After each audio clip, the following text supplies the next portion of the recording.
You ever get out of high school and realize you have no idea what the hell you want to do with your life? Turns out, just kinda waiting and seeing where life takes you can really only get you so far. You're always told, oh, what do you want to do when you get out of high school? Simple enough question. Well, turns out it's a lot harder to figure that shit out when you don't really think of it the entire time you're in high school. So what do you do when walking down that aisle and accepting your diploma and suddenly you realize you have no clue what you want to do with your life? My name is Travis, and when I graduated high school I had no idea what the hell I wanted to do with my life. College? Not appealing to me. Job? Even less appealing. So what did I do with all my government-mandated education? Stayed home sleeping all day and gaming all night. Typical deadbeat shit. And like any loving and supportive parents, my lovely mom and dad threatened to kick me out on my ass unless I found something to make of my life. So I weighed my options. College? I had no idea what to study. The nearest college was several miles away. I had no scholarship opportunities. The idea of being in debt for the majority of my life was very unappealing. Job? I get home tired and probably have to listen to some asshole boss. So, it was a job I ended up choosing. Although trying to find any kind of employment in my town was near impossible. Unless I wanted to work at a factory for the rest of my life, I really had to expand my search from fast food to garbage man. Throwing my application to any place that had a help wanted sign. And that's how I ended up at All King Creels. Honestly, I don't remember even applying here. I just got a call one day when I was laying in bed reading a book. Let's just say that's what I was doing. When my phone pulled me away from what I was doing. Sighing as I stared at the unfamiliar number. The person behind the line talked with a heavy old southern accent, but I could tell how excited he was to meet me in person. And I was excited to finally shove it in my parents' faces that I had made something with my life. Working at a voodoo shop. Living the dream, right? Of course, if you ask me now what I would have chosen now, college is looking a bit more optimal. If only a little bit. Now look, we've all heard the story of bosses from hell and shitty working conditions for shit pay. And to some extent I get that. I'll get into my boss in a second. I really don't hate this place. The customers piss me off more than anything. Let me explain why by explaining my job. I work at All King Creel's half-priced voodoo shop. Quite the mouthful, huh? It's this glorified shack full to the brim with freaky dolls and spooky cobwebs. Lovely place really, especially at night when all the desperate people come in begging for wishes or potions. OHA, we give out free wishes. Like really real wishes. But I don't handle that, so I'm not gonna talk much about them. Just remember, if you ever come in and ask for a wish, please think it through thoroughly. I'm so tired of wiping up the counter after a bad wish gets granted.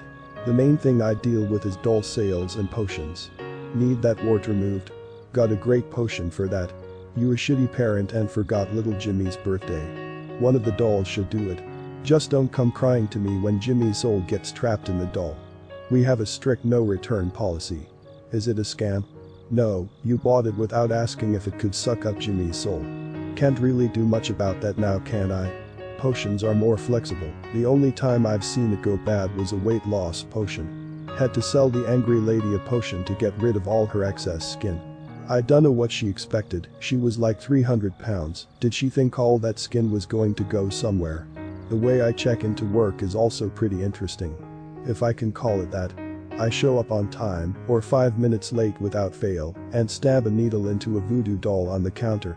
It's not meant to look like anyone since it's a blank template, but still doesn't make it any less weird. I swear that thing looks at me whenever I'm on my phone when nobody is in the shop and I've got nothing to do. What do you want me to do? Wipe the counter down for the millionth time? I've tried, man, the dust always comes back. Without fail. You turn around for half of a second and it's back. It's gotten to the point where I just leave it and draw things in it. We have a basement I'm never allowed to go into. I was told by my boss, I'll talk about him soon, calm your horses, that I'm never allowed down there. Not that I even want to go down there, the loud knocking coming from it, and the crying has pretty well and truly kept me away from it. Hey, don't you start judging me about it. If you're so damn curious you go down there, if you're so damn tough. I'm just the cashier. If I'm told not to go down into the freaky murder basement, I ain't fucking going down there. What else happens here, HM? Well, the place seemingly stocks itself, so that's pretty cool. Sometimes. This place can get so boring when nobody is here that I wish I could restock the shelves or the potions. Something man, I get paid to sit behind the counter and ring up things people wanna buy. Simple as that. I've been working here for about 2 months and man does it feel like I've been here for decades. Each of my days takes like fucking 3 man. Alright, I'll stop whining and talk about my boss. If you guessed his name is King Creole, then ding ding. Congratulations, you've been paying attention to my dumb ramblings. King Creole, who will shorten to KC, for now, is weird. Like an uncanny valley kind of weird. He's this 6'4" lanky man, with messy black hair and button eyes. You ever watch Coraline? Yay, we're approaching other mother territory. Though I guess he's got a beat, cause he's real. And his mouth is sewn up. Same with his throat and neck. Like he's got stitches all around his neck. Sometimes when he turns his head too quickly you can see it wobble, and his stitch is about to snap. It's gross. He's pretty cool all things said, though he definitely doesn't have a concept of personal space. When I walked into work for my first day, he came out of God knows where and grabbed my hand and put his face like a good 3 inches away from my face. One thing that strikes you about KC, apart from the stitches and Button's eyes, is how pale he is. Now I'm no bronze god myself, but KC is about as pale as white chalk. Like it's unreal. When I first met him, I thought he was wearing paint or some shit like that. But nope, that's his skin. I think anyway. If you look at him long enough you can see his skin cracking. Like a sun-bleached corpse or something. I dunno, all in all he isn't such a bad boss. He pays well enough. I get $20 an hour to just sit here and ring up an occasional customer. You gotta wish. Sorry, that's KC's department. And of course, if you fuck up your wish and end up as a bloody mess on the floor and counter, guess what poor idiot has to clean that up? Yours truly. So please, if you ever show up to all King Creole's half-priced voodoo shop, think your stupid wishes through. Now if you'll excuse me, my break is done and that thing in the basement is really banging on the door. And that doll on the counter is really giving me the stink eye. If anything else interesting happens here, I'll let you guys know.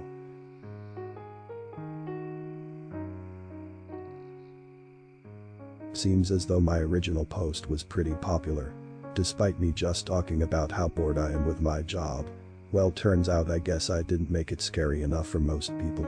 So to fix that I thought I would tell you guys a story from my second week of working at this half-priced voodoo shop. As a reward for you guys liking it so much. Well, just in case you have no idea who I am and stumbled on this post before my last one, my name is Travis. And I work at All King Creole's half-priced voodoo shop. I run the desk as a clerk and overall just do my best to keep up with all the weird shit that happens here. Like what happened when I just started working here. I had punched in like any other day before. Stabbing a pin into that doll template that just stares at me all day from its spot on the counter. At this point I was still struggling in vain to keep the counter clean, but alas to no avail. So I resigned myself to just fuck around on my phone until I saw some form of life. Travis, my boy. Came the voice of my boss and owner of this fine establishment. King Creole himself. How has the job been treating you? He asked, his stitched up lips curled into a smile as he came around the counter and wrapped an arm around me. Causing me a decent amount of discomfort. As I've mentioned before, King Creole has button eyes, a stitched up mouth, and a head being kept on his shoulders by some stitches. He always wears a nice black suit with a dark purple tie and a top hat. Yes, even indoors, and yes, I know he looks ridiculous, but look man, I'm trying to keep this job as long as possible, so don't blow this for me. It's going okay, Mr. Creole, I said awkwardly. Still at this point weirded out by his looks and his unnaturally chalk white skin. He nodded happily at me and gave me a good smack on the back. Getting a loud oof out of me. Fantastic to hear, son. Now, remember. They come asking for a wish, you just come fetch All King Creole, and I'll be right on over. He hummed happily, finally letting go of me and standing back. I nodded since that was really the only thing I didn't have to do here. By the way, I think one of the dolls is missing. I pointed out to him. Pointing towards the wall of voodoo dolls that goes from the floor to the ceiling. Each of them is of a different design and of a different person, so if one goes missing there's usually a reason. Oh, well I'll be. He hummed almost happily as his button eyes turned back to me and he gave me a yellow tooth smile behind his stitches. I expect a customer will come in today. He chuckled, walking past me and patting me on the shoulder. His hand was cold as ice, giving a bit of a shiver as he vanished to the office in the back. I sat my butt down on the uncomfortable stool that sat behind the counter and went back to looking at my phone, periodically peeking at the doll on the counter and turning it back over whenever it somehow managed to turn and look at me. About an hour into my shift, the old rusty bell on the door clanged, signaling me to get off my phone, as I quickly hit it and looked over to the customer. It was a girl, about my age, maybe a year older. She looked around at the place a bit disgusted by all the cobwebs, quickly coming closer to me. Luckily, she didn't look at the wall of dolls, since their gaze followed her as she came up to the counter. Welcome to all King Creel's half-priced Voodoo shop. I said in my best, I do actually want to be here voice. What can I help you with? I asked her, putting my hands on the counter and looking down to make sure it wasn't too dusty. Hi. The sign outside said free wishes. She asked me, with a raised brow. She seemed like the sporty kind of person. How did I know this? Because she was wearing workout gear in the middle of fall. She obviously was jogging and saw our sign. How exactly does that work? She asked me. Yeah, I gotta go get my boss to handle that. Wait here while I go get him. I asked her, and she nodded, still a bit skeptical about this place. And I really don't blame her about that at all if I'm being honest. Getting off my stool, I stretched a bit and made my way over to the king's office, flinching when whatever was in the basement started pounding on the door again. At this point, I was still afraid of it, so I just quickly ran past it and to the boss man's office, knocking 3 times like I always was told to do.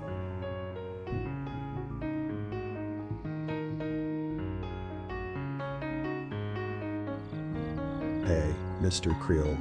We have someone here asking about a wish, I said, receiving silence from the office.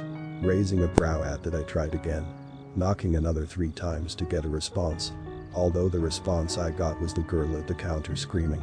Turning quickly, I saw that it was just my boss standing at the counter. Looking back at the office and over to the counter, I scratched my head at how the hell he had gotten over there so quickly, but ultimately resigned myself to it just being not worth my time to think about it. I do apologize for startling you, darling, King Creel hummed, taking his hat off and putting it to his chest.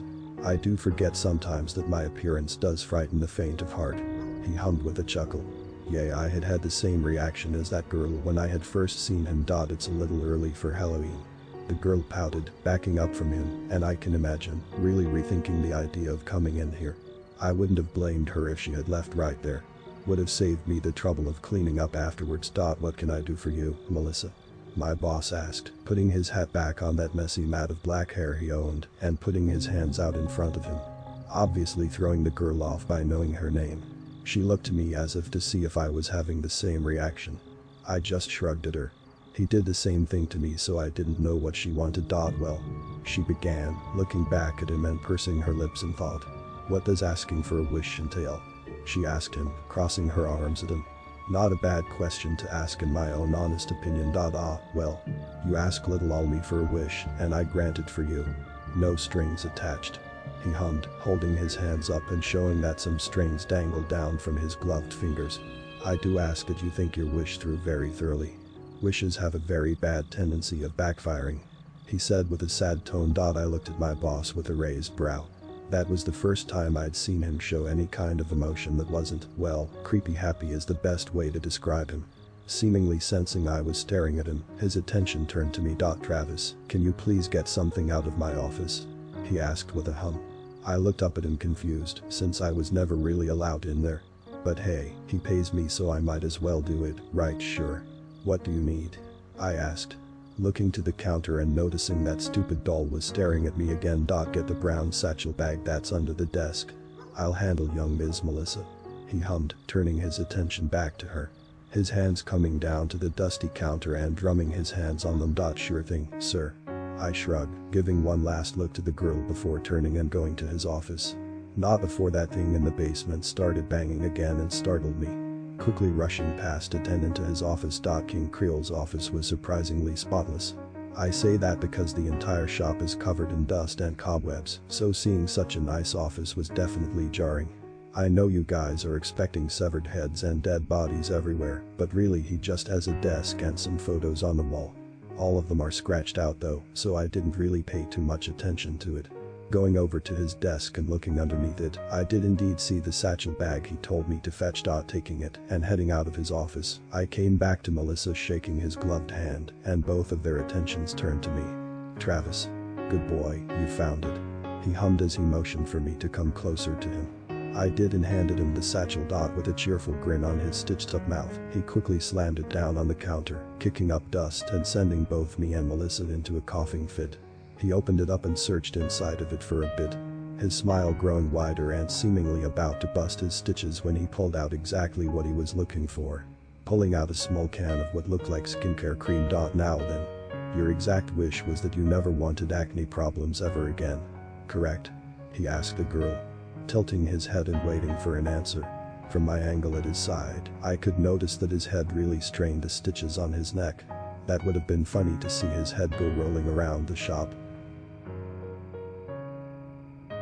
Melissa looked uncomfortable, obviously self-conscious about my being there, but she nodded to the Voodoo salesman, who in turn handed her the cream. She looked down at it and then up to him, a quizzical look on her face. "Well, go on, darling. Try it out," Creole said, a smile still on his face.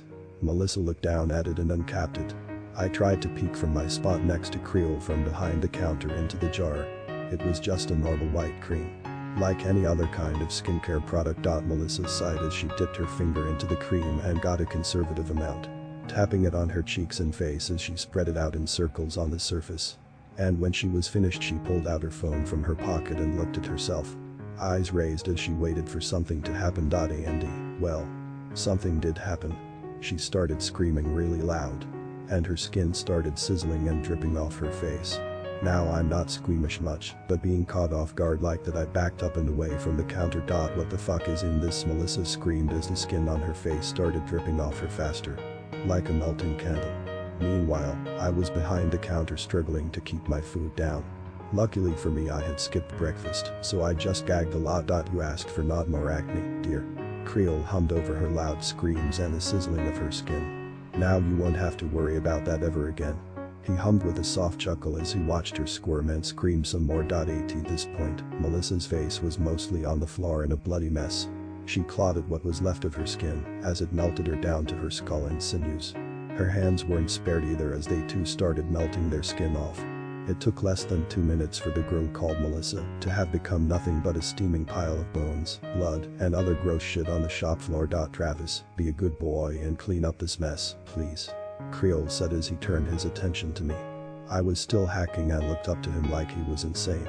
I'd just watched some girl die in front of me, and now he wanted me to get rid of her. Just a little bit crazy, don't you think? I started to stammer, holding my stomach and shivering some at what I'd just seen.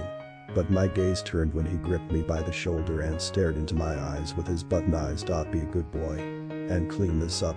Put the pile of bones in a trash bag and toss it into the basement," he hummed to me, raising his finger quickly when I tried to remind him that I wasn't allowed in the basement. "I'll be down there, so don't worry about it," he hummed, patting me hard on the back and walking over to the door. Unlocking it with a key he produced from his suit pocket and inserting it into the basement door. Opening it quickly, he closed it behind him. I could hear his muffled yelling and whatever was downstairs scurrying away from the door as his footsteps disappeared down into the unknown. Looking over at the pile of human bones and blood, I sighed hard and looked behind the counter. Putting on rubber gloves and getting out a mop, I went to work. Collecting all the bones by hand, I put it in a trash bag and did my best to hold my breath. I didn't know if he wanted the organs in there as well, so I just scooped them up quickly and shoved them into the bag, gagging hard when I finally let them go into the bag. Setting that aside, I did my best to mop up the leftover blood. I did a decent job for it being my first time and all. Finally, I grabbed the bag and went over to the basement door, looking at it and swallowing a lump in my throat before I opened the door and looked down into the pitch black hole. Looking at the bag, I tied it up as good as I could and chucked it down there, closing the door again and sighing hard as I kept a hand on it and looked down at the floor. A little shining piece of broken porcelain caught my attention. Reaching down, I grabbed it and looked at it. It was just a white piece, maybe from a vase or something. So I shoved it in my pocket and went back to my stool, pulling out my phone and shivering as I scrolled through it. King Creole returned after 30 minutes, slamming the door shut and locking it, mumbling something to himself as he took off his hat and dusted it. Looking over to me, his smile returned and he walked over to me, peering over the counter to see my work. "Excellent work, Travis," he hummed, wrapping an arm around me and looking at me like a proud father when his son caught his first fish. "Why don't you take the rest of the day off? Here, for all your trouble," he hummed, rolling his fingers like he was doing a card trick and producing $200. Staring at that amount of money and then back at him, he could have asked me to lick the dusty counter and I would have done it. Taking it from him, I nodded and thanked him. Getting everything I came with, my phone and nothing else, I unstuck the pin from the voodoo doll and left without another word said. "NOW, look. I know what you're all thinking. I covered up some girl's death or helped get rid of her body. And you're right, I did. But in my own defense, I did get paid a lot to do it. And it seems like everyone thought she just ran away. No police ever came to the shop and they never do whenever a wish goes bad. So don't you start preaching to me. Not like I'm the one telling people to make wishes without thinking them through." What would you do if you got held up at work? Like at gunpoint and some coked up junkie is screaming at you to give him all the money in the register? Hold your hands up and comply. Try and be a hero and fight him off with a bat or a gun hidden under the counter. I always thought I would just give the guy the cash register and hold my hands up while he left with it. That was until I got held up not once but twice in the same week. The first time I got to work on time, looking around to make sure King Creole wasn't hiding behind some corner that I didn't know even existed in the shop. Satisfied that my boss wasn't going to scare me, I walked over to the counter and stabbed my needle into the counter doll, taking a seat on my stool and sighing as I started my shift, drumming my fingers up and down on the counter. Normally I would see at most 4 or 5 customers during an entire shift. Most want a wish, much to my chagrin. And maybe 1 or 2 of them want a potion. That's a simple procedure. You ask for the potion and I ring you up. Easy as that. I don't have to clean anything, and I don't have to help discard a body. But unfortunately for me, not many people want a potion. They'd rather try and wish for something. So, when a guy came in wearing a beanie and a hoodie, I was more than willing to bet that he was going to ask for a wish. I barely opened my mouth to talk to him when a gun was shoved in front of my face. By reflex almost I put my hands up slowly. "Easy man," I said in a squeaky surprised voice. "Don't try and say you wouldn't react the same way. Shut up. Is it just you in here?" the guy asked, his eyes darting everywhere in a paranoid state. He was obviously on something. He had to be to try and rob a place that looked abandoned 90% of the time. "I think my boss is here. And that thing in the basement, but I'm pretty sure it can't get out." I motioned my head over to the shut basement door, which of course this time was not banging or crying or screaming. The guy, obviously unamused, shoved the gun further in my face. "Get your boss out here before I blow your fucking brains all over the walls," he threatened, cocking the hammer back on his revolver. "Okay. Just chill, man," I said, putting my hands up higher as I backed up and started making my way over to the boss man's office. Lucky the guy was so busy focused on me. Because believe me when I say that the dolls on the wall behind him looked like they wanted to jump down and rip him to shreds. Making it to King Creole's office, I quickly knocked on it, looking back to the guy who was staring at the counter doll. I imagine he had the look on him that he gives me when I'm slacking off on my phone. "Travis, what do you want?" Creole's voice came from the office, the door opening and him looking down at me, then over to the guy holding up his establishment. His smile lowered a bit, but it didn't falter. Instead, he nodded knowingly and stepped out, fixing his dark purple tie and walking over to the counter with me next to him. "Jesus," the robber gasped when he saw King Creole coming towards him. A pretty normal response when seeing my boss for the first time. The man didn't falter for too long though, pointing the gun up at the lanky voodoo shop owner. "What can I do for you?" Creole asked with a hum, hands clasped together as he looked down at the robber. Not an ounce of concern on that chalky white face of his. "Open up the register and the safe," the robber said quickly, looking back at the door then back to us quickly, the gun firmly in his hands and a serious look on his face, despite his eyes darting between us. "Well, I don't have a safe. But if it's the register you want, Travis will be more than willing to open it for you." Right, Travis, my boy? He asked me, giving me a hard smack to my back and sending me stumbling forward. The robber nearly shot me on the spot as I did so. My hand still up, and I looked back to Creole like he was sending me to the slaughter. Well, if he wanted to get robbed, I really couldn't stop him. I walked back behind the counter and opened up the register. And one look at it told me that it was way more filled than usual. I can say that for a fact because when I opened it up, the thing shot some loose bills up into the air. My eyes were as wide as the robber's, who quickly pushed me aside and started filling up his hoodie and pants pockets with all the cash from the register. Now, Kevin. King Creole's voice hummed, in a tone that I knew meant trouble, the one he used when persuading someone into wishing for something. I started instinctively backing away from him as he kept up shoving bills into his pockets. He did look up though, obviously confused as to how the voodoo man knew his name. How the hell do you know my name? The robber, who I guess was indeed named Kevin, asked, pointing a gun at King Creole, who didn't flinch as he walked over to him. The robber was obviously freaked out, the gun shaking in his hand. Didn't your mama ever teach you that stealing is very, very bad? Creole said, raising a gloved finger and shaking it at Kevin, who shivered and started sweating, backing up away from the man. And didn't anyone ever tell you not to play with guns?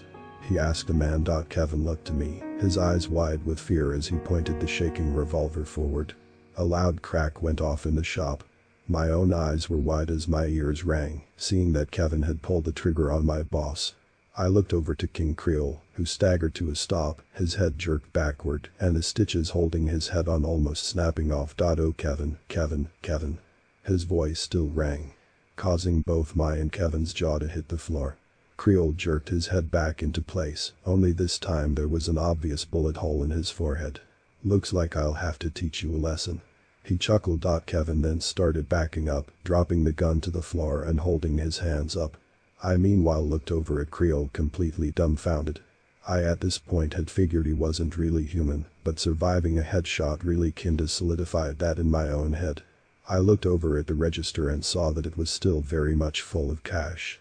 An never-ending cash register. Another perk to working here, I guess. Travis, do be a good boy and look away, please. King Creole asked me as he closed a distance to Kevin, grabbing the robber by the throat and lifting him up from the floor. I don't want you to watch this part, he said sweetly, like a mom talking to her son about something. I opened my mouth to ask what was going to happen, but I thought better, turning around and looking at the wall behind me. Kevin meanwhile screamed and begged for me to help him. Funny how that works.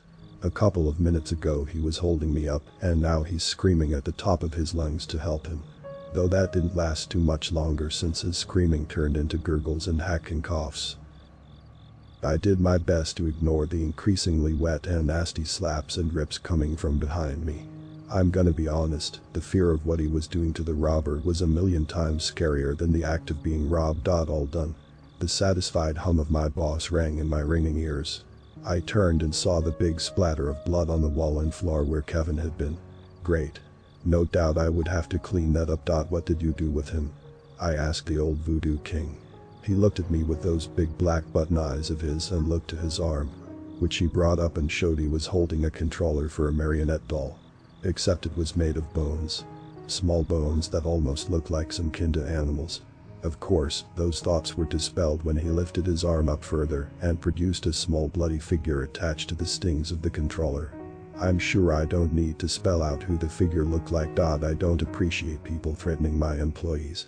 He sighed, dropping the bloody figure onto the table and made it dance around, making the counter messy with blood as he did so. I looked up to him, both thankful and pissed off. Mostly because I figured I'd have to clean all this up. Thank you, sir. Do you want me to? I started, but was soon interrupted by him when he held his hand up and the little figure mimicked him. Got to hand it to him. He's a great puppeteer. Don't worry about the mess, Travis. He shrugged it off, chuckling as he picked up the figure and held it tightly clenched in his gloves. More blood leaking out of it and dripping onto the counter. Just get rid of this for me, please. Amazing. He asked, tossing the gun at me. I fumbled with it, afraid that it was going to go off in my hands. But once I was sure it wouldn't go off, because it was empty. I looked up at him, noticing that the bullet hole in his forehead had disappeared. I didn't ask about that though. I simply nodded and went over to the front door and left. walking across the street to a dumpster that is near our shop in the alley. Tossing it in there after I wiped it down against my pants, just in case my fingerprints were in there, I quickly jogged back into the store. More than happy to see not a speck left where Kevin once was. That was the first time I was held up in the store. The second time came about 2 days later. I was working later than usual. My shift is usually from 9 a.m. to 3 p.m. This time I was working from 5 to 9.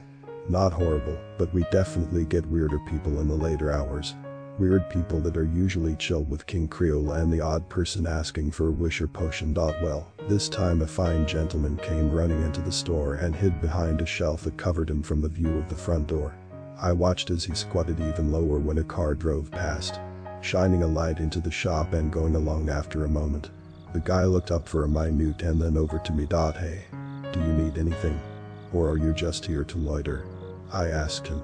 Look, I was tired, man, and I was like half an hour away from unpinning my needle from the doll. Mentally I was checked out already. So when the guy pointed a gun at me, I actually rolled my eyes at him. Again. I thought as I put my hands up. I need a place to hide. The guy said quickly, looking back at the door and rushing over to me. The cops are after me, he said again.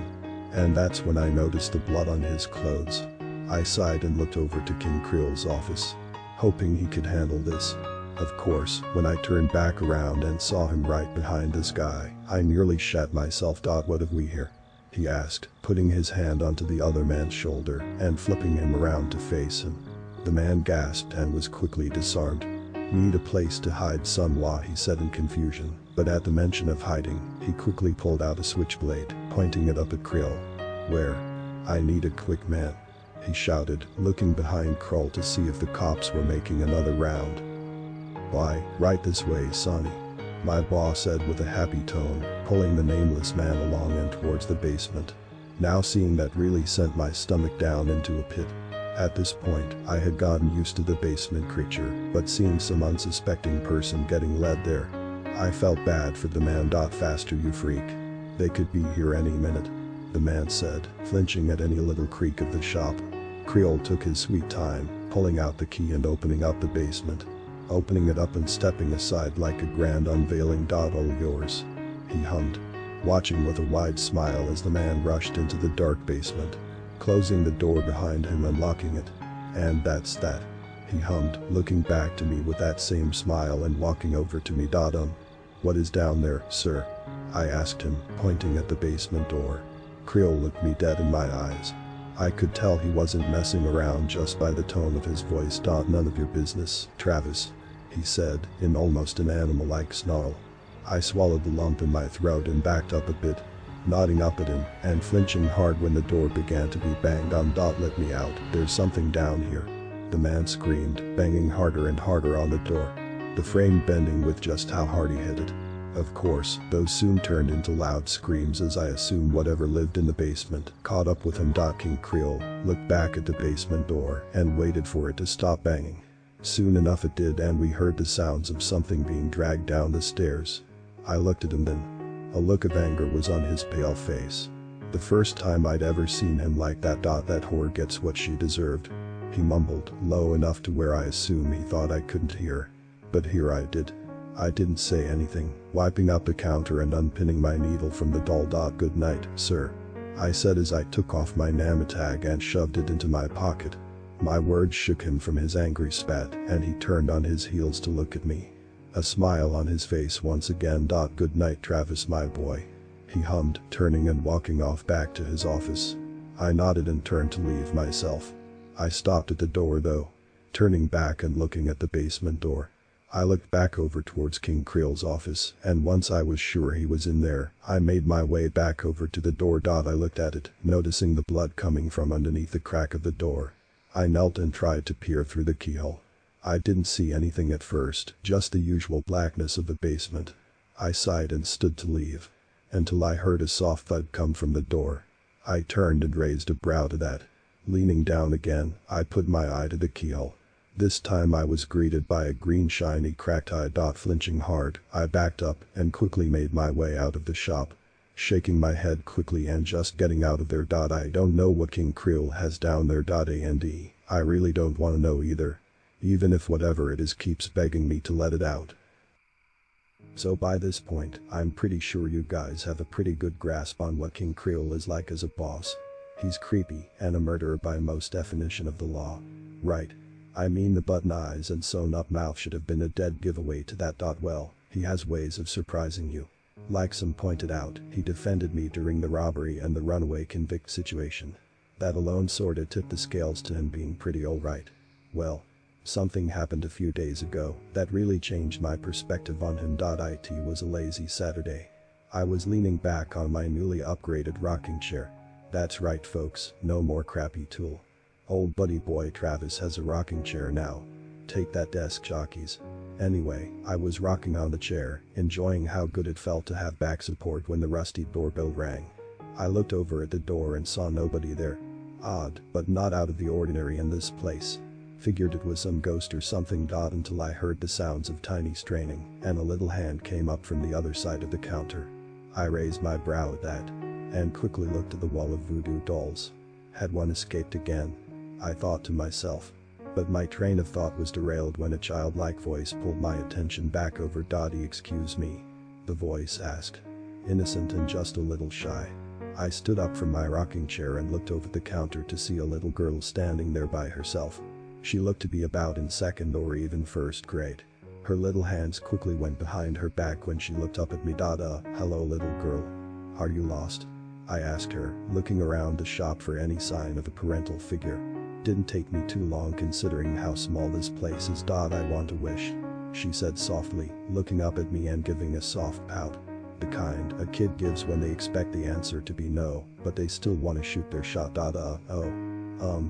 Let me go get my boss, okay? I said to her.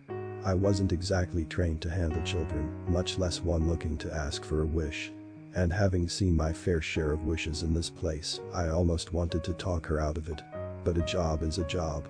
Turning to go to Creole's office, I was surprised to see him already leaving it. Travis my boy. He said with a hum. Pulling on his suit to straighten it out and patting some dust off of it. I need you to watch the shop while he began to say, but his button eyes quickly turned to see the little girl standing at the counter. Who was too busy looking up at the wall of voodoo dolls to notice us. Well, I'll be. He said, in a bewildered voice. Yay. She came in here asking for a wish. I was just about to come and get you. I explained, looking back over to the mystery girl. She was busy looking wide-eyed at all the dolls available. It was like she'd never seen a toy before. A wish, huh? He asked with a hum. Walking over to the little girl and clearing his throat. Oh, little Miss Olivia? He asked, bending down to his knees to get on her level. The little girl turned around and, to my surprise, didn't flinch at all at King Creole's appearance. In fact, she had stars in her eyes when she saw him. Are you the wished man? She asked quickly and excitedly. Why, I do believe I am. He responded after a chuckle and a smile. This smile was different than the one he usually wore. His normal smile always gave off an air of creepy judgment. Like someone knowing the person they were talking to was inferior. But his smile this time seemed genuine. Can you grant me a wish? The girl, named Olivia as you read before, asked quietly. Looking up to the voodoo man with all the passion a girl at her age could have. Hell, I wanted to grant her a wish just from that. I'm afraid. You're too young, darling. I can't in good conscience grant you a wish. Creole said sadly, taking off his hat as if in silent apology. You could see Olivia's heartbreak clear on her face. She drooped like a dying flower immediately, her arms behind her back coming to the surface. And that's when I noticed all the bruises on them. Creole saw them as well. His attention turned to it and he took the girl by the arm, gently lifting her tiny pale and bruised arm up and looking at her. Who did this to you? He asked softly. Olivia looked like she was holding back the floodgates. And they finally broke as she started crying and hiccuping, using her free arm to wipe her face as she cried. But she managed to blurt out an answer to Creole. My mommy. As if on cue, the front door slammed open, nearly breaking a shelf near it as a woman came into the shop. I could tell she was Olivia's mother by the resemblance of her to her crying daughter. Olivia. What in the hell are you doing in this place?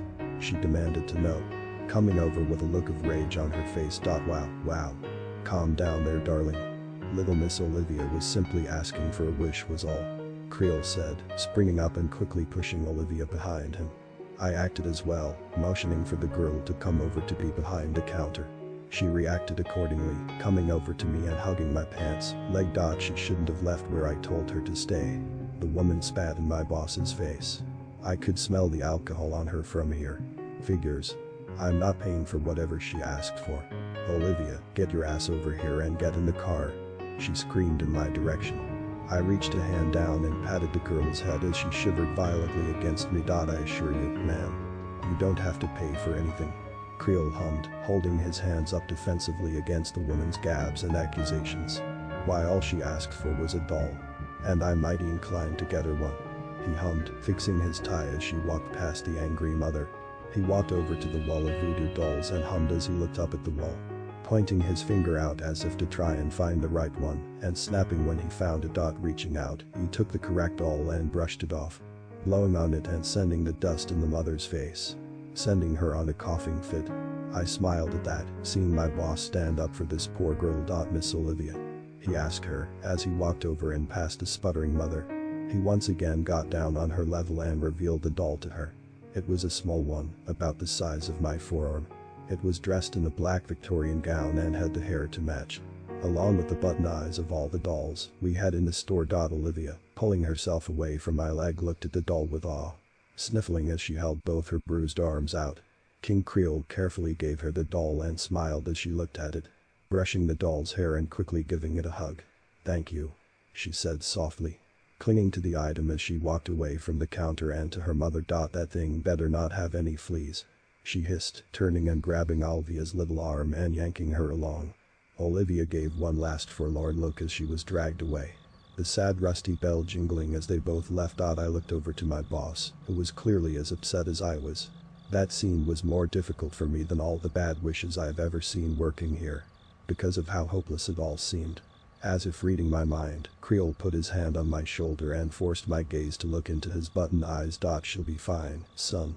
I assure you of that, he said, nodding to me and tussling my hair, sighing as he let me go and started back to his office, the thing in the door banging as he walked past it, causing him to freeze in place.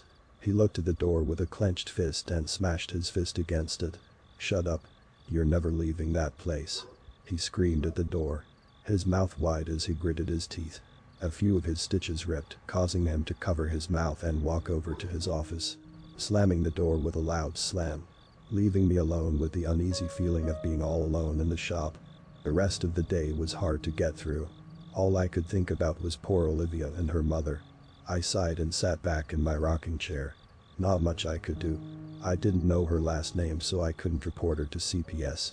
So I resigned myself to listen to King Creole, who has never steered me wrong. Only 2 other customers came in that day, and all they wanted was a wart removal potion and a heart attack potion. Don't ask. As I unpinned my pin from the doll on the counter, I looked over to Creole's office.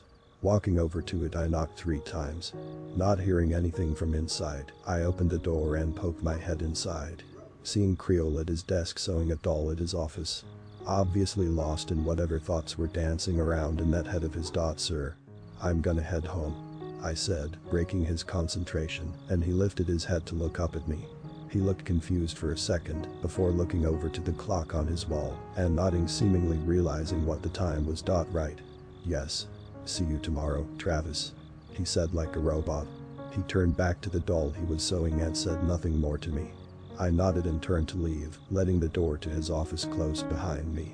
Walking away from his office, I stopped at the basement door, reaching into my pocket and pulling out that single shard of porcelain I'd kept all this time.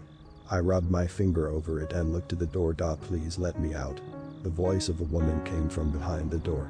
No pounding this time, just a soft and desperate voice of a woman. She had a southern accent, but it sounded far away, like if she was talking to me from a hallway. I didn't answer. All I did was place the shard of porcelain at the foot door and slowly pushed it underneath the crack, turning and leaving for the day. I got home and hugged my mom, just to thank whatever being is out there for giving me loving parents. The next day I still had Olivia in my mind, but I mostly resigned myself to just get through another day of work. Walking into the shop, I saw King Creole standing at the counter, an amused look on his pale face. His smile only grew as I got closer. Good morning, sir, I said. That look he was giving me a sharp chill up my spine. Travis, my boy. Did you try sneaking this underneath the door? He asked as sweetly as honey. Lifting up the shard of porcelain I had tried to sneak under the door. I audibly swallowed and nodded. I was just trying to. I don't know, I thought. I stammered, trying to give him the reasoning behind my apparent crime. Travis. He'd scared, walking out from behind the counter and walking close to me. He grabbed me by the collar and pulled me up close to him, his smile turning into a scowl that turned my blood into ice. Don't ever fucking give her anything. Am I understood? He growled, his yellow teeth sharpening as he spoke. I almost shit and pissed myself at his demeanor. I quickly nodded, shivering as hard as a human could. Yes, sir. I promise.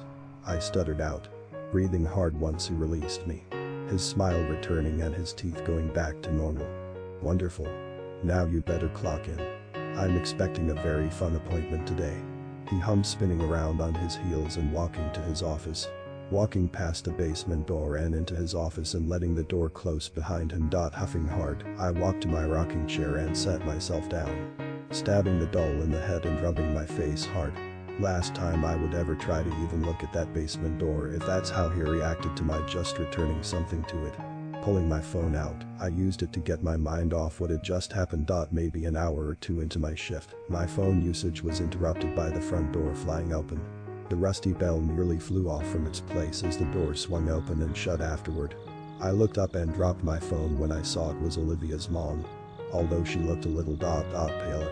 Her skin looked like Creel's skin. What the fuck did you give her? She shouted as she stumbled to the counter, hacking and coughing violently. Collapsing onto her knees just near me and looking up at me, sending me flying back further from my chair.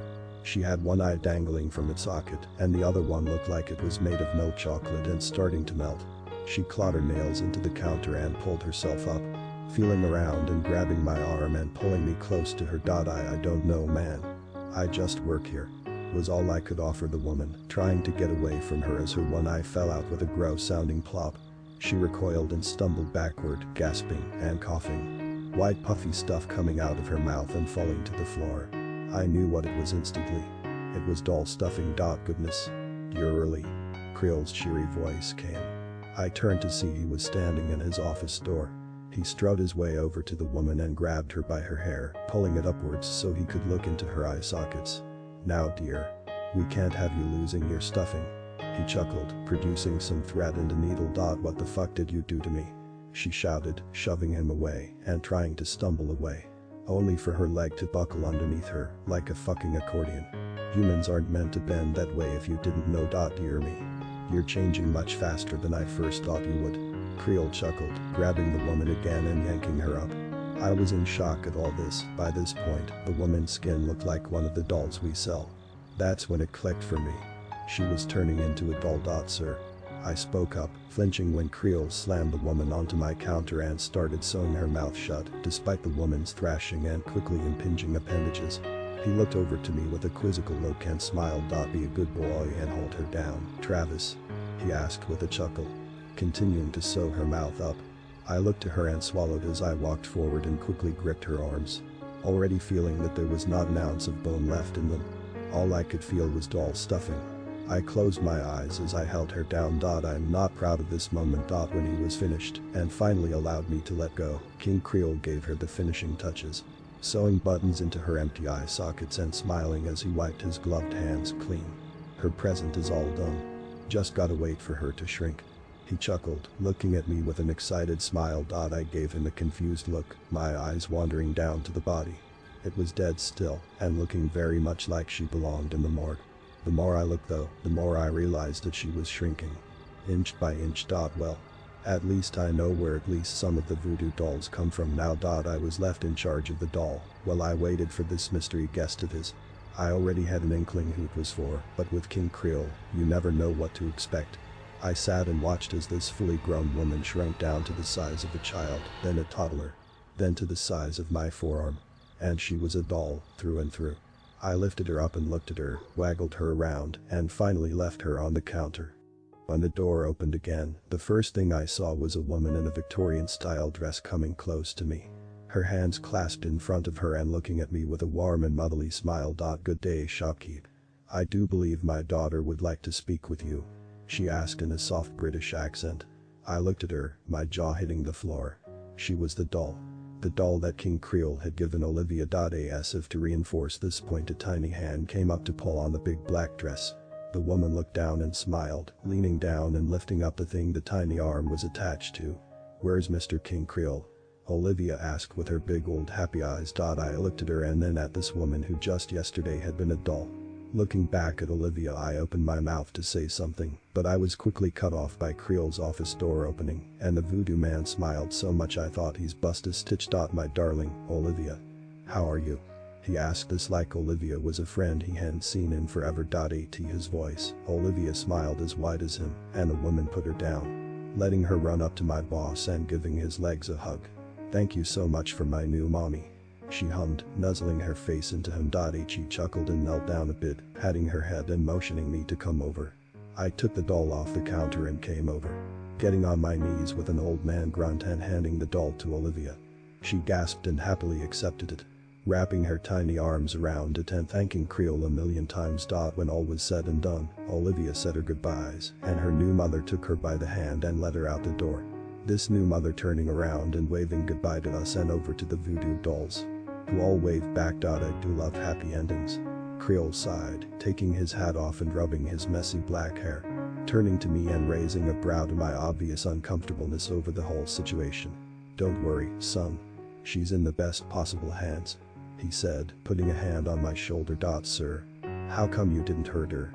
I asked, going back to all the times he'd caused horrible things to happen to anybody seemingly needing his help. He looked at me like I'd spoken Chinese at him. Son, my mama always said, help those that truly need it. Can you stand there and tell me she didn't need our help? He asked, patting my shoulder and heading over to his office, leaving me with that train of thought for the rest of the day as I washed away all the blood left over from the old mother. King Creole is a strange man. He went from wanting to kill me for going near the basement door to hugging a child that he had saved from an abusive mother. I still deal with the back and forth of his personality. I don't think I will ever understand him. And I don't ever expect to. All I want to know is, what is in the basement that causes him so much rage? You know, the more I work here at All King Creole's half-priced voodoo shop, the more I start to question how the hell I never noticed it before. Now I'm ready to admit I'm no Einstein when it comes to this town. Sure, I've lived here my whole life, but even then I'm still discovering new places. I didn't even know we had a Denny's near us until last week. But the fact that so many of our customers are high school kids makes me wonder how come I never heard of this place before. Then I look back at my track record of socializing in school and remember, oh yeah, that's why I never learned of this place. I think the reason I have to clean up so many messes here is that a majority of our customers are indeed stupid high school kids. They barge in here thinking they got a way around King Creole's game. And every single time I'm the poor idiot that has to clean up their stupid mess. It's to the point where anytime I see a teenager come into the shop, I instinctively reach behind the counter for some rubber gloves. Because I know I'll have to wipe what's left of them off the floor and walls. I think the worst case of this was when a group of 4 kids walked in. They were seniors and I'm pretty sure they were about to graduate. They came into the shop while I was busy actually getting to stock something for once. We had just had someone come in and buy a decent amount of voodoo dolls, so I was finally allowed to stock them. Using my old stool, I managed to just put them all in place when the bell rang and this group of kids came in. It was 3 girls and a guy who had his arm around the blonde girl. A couple, I assumed. The other 2 girls seemed to have just tagged along for this ill-fated journey to my place of employment. The guy looked over to me and shot me that head movement all us guys make to each other. You know the one. Hey guys, I said, getting off my stool and heading to the counter. Sitting on my rocking chair and making sure all my cleaning supplies were in view. What can I do you for? I asked, realizing I was picking up on some of Creole's fancy southern talk. We heard there were wishes here. And since we're about to graduate we figure why not try them out. The guy said, letting his girlfriend go and going over to the shelf of voodoo dolls. Getting in real close and looking at them all. The girls meanwhile didn't wander too far from him, since they no doubt were afraid of all the cobwebs around. Fair enough. Yup. Do all of you want one? I asked, dreading the answer I expected. The guy and his girlfriend nodded while only one of the other girls, a black-haired girl in a blouse, responded as well with a nod. The last girl in her hoodie though just shook her head. Figured she just got dragged here. Travis. My dear boy, seems you've brought in quite the bit of customers. Creole humped. Walking over to me from seemingly nowhere, he does that a lot and smiling at the group of students. All of whom instantly backed up a couple of feet in shock at my boss's appearance. Wow. Freaky costume man. The guy said chuckling. Trying to keep up a brave face in front of his girl. But I could tell he was seconds from pissing himself. All the girls had the same expression. What can I do you for, Jacob? The boss man asked, looking at me. I was wondering why, until I realized my rocking chair was taking up space he needed to get to the counter. So I just easily backed up a bit and let him do his thing. Pulling out my phone, which had a dead battery. Instead, I decided to watch the inevitable horror that was about to come my way. Man, you're freaky as fuck. Jacob chuckled nervously, clearing his throat and coming forward with as much moxie as he could muster. Okay. I wish to get into my dream college. Full ride. So I don't have to pay for anything. He declared, confidently crossing his arms at King Creole. Had to hand it to him, that was a pretty airtight wish. I couldn't think of really any way for Creole to mess with that wish. Well, until his girlfriend spoke up. What the fuck, Jacob? The girlfriend shouted, coming over to Jacob and pounding him with her fists over and over again. You're trying to find a way to leave me, aren't you? She shouted, grabbing him and thrashing him around. She seemed the clingy type. No, you crazy bitch. I'm trying to secure my future. He shouted, shoving her away and rolling his eyes as if this had been an ongoing issue. Me and Creole looked at each other and just shrugged. Wasn't our business to give these two couples therapy. Suddenly the girl pushed past her boyfriend and up to the counter, slamming her fists down on the dusty countertop and staring up with wild eyes to King Creole. I wish that Jacob will never leave my side. She shouted, causing Jacob to come over and grab her, pulling her away from us. Well. The king began, bringing a hand up and starting to rub his chin. My mama taught me that ladies should go first. He smiled, shrugging and snapping his fingers, causing Jacob to stop in his tracks as he stopped thrashing around with his girlfriend. He looked at her with a new look in his eyes and started to kiss her. Now that's more like it. She giggled, wrapping her arms around him and making out in the shop. I rolled my eyes at this. Yes, I am horribly single, leave me alone. Although what happened next kinda helps me feel better about being single. She suddenly shouted in pain, trying to shove him off of her. For good reason, since he had gotten a thread and needle and was starting to stick it into both of their skins. I need to be closer to you. He shouted in a crazed tone, starting to pick up speed as she screamed louder, trying to get away from him. Well, that went about as well as I expected it to go.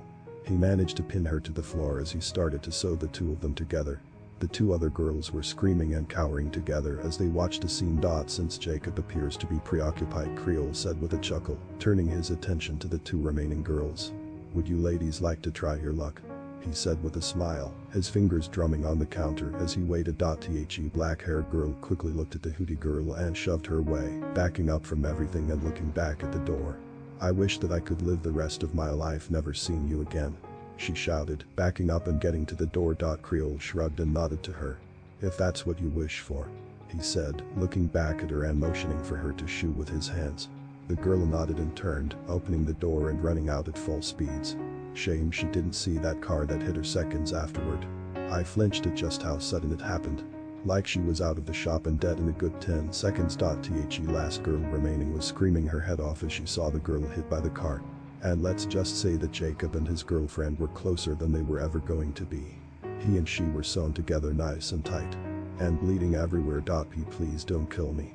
The girl mumbled, collapsing to the floor and shivering, shaking her head and pulling her hoodie down, revealing some nice long red hair. Looking over at her, I did feel pretty bad. She seemed like the one who had been dragged here unwillingly by her friends. Is it a wish, darling? My boss asked, stepping away from the counter and over to the sewn-up bodies wriggling on the floor. Looking over at her, she answered with a fast shake of her head. Then what's your wish? He asked, poking at the sewn-together couple with his finger, showing some amusement from it. I don't want anything, she mumbled, curling up into the fetal position, shaking violently and looking at me like I was going to come in and save her. Well, I get paid by this man, so I can't really offer much help.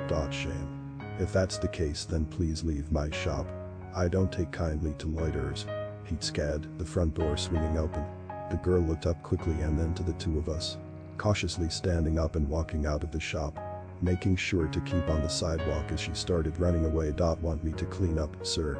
I asked Creole after an awkward silence. Looking over to me he smiled and chuckled. If you wouldn't mind, son. He answered.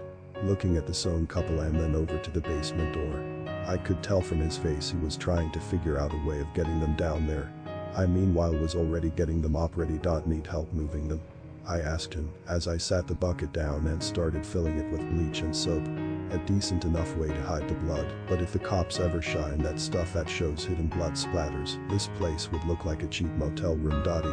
I might. He'd scared, looking back over to the basement with a sneer. Alright, help me move them to the door and leave them there. I'll head down there and he can just roll them down when I say it's alright. He nodded at me. Not having much of a choice since I offered to help. I helped him pick them up and carry them close to the door. The girl gurgling something incoherent at me, since hers and Jacob's mouths had been sewn together. I assumed it was a plea for help. Once they were down at the foot of the door, Creole unlocked it and opened it. I peeked from behind his shoulder to see if I could get a look.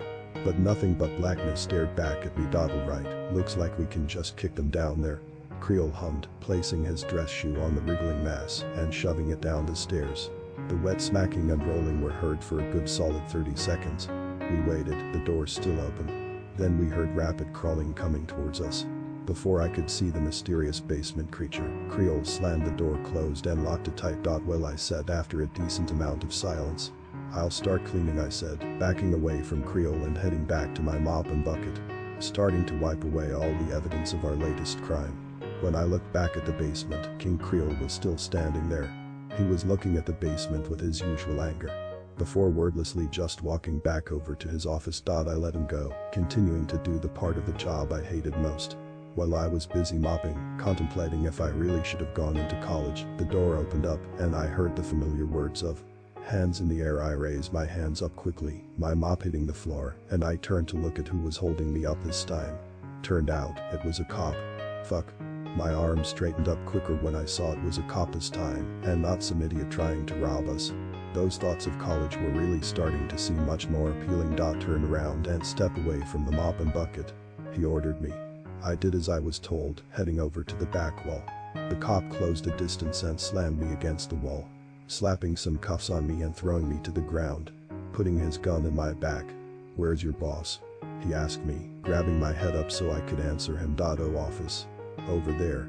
I motioned towards his office. With that, the officer let my head go, which slammed down into the wooden floor, giving me a good-sized bruise on my forehead. I rolled over to see what was going to happen. This was the first time I ever had a run-in with the cops in this place. You. In there. Come out with your hands out. The officer shouted, gun trained on the door and waiting for anyone to comply with that order. I meanwhile strained to try and see what was going to happen. When suddenly my arms went limp and I was suddenly free of my cuffs. Pulling my hands out, I looked down to see the voodoo doll template holding the cuffs.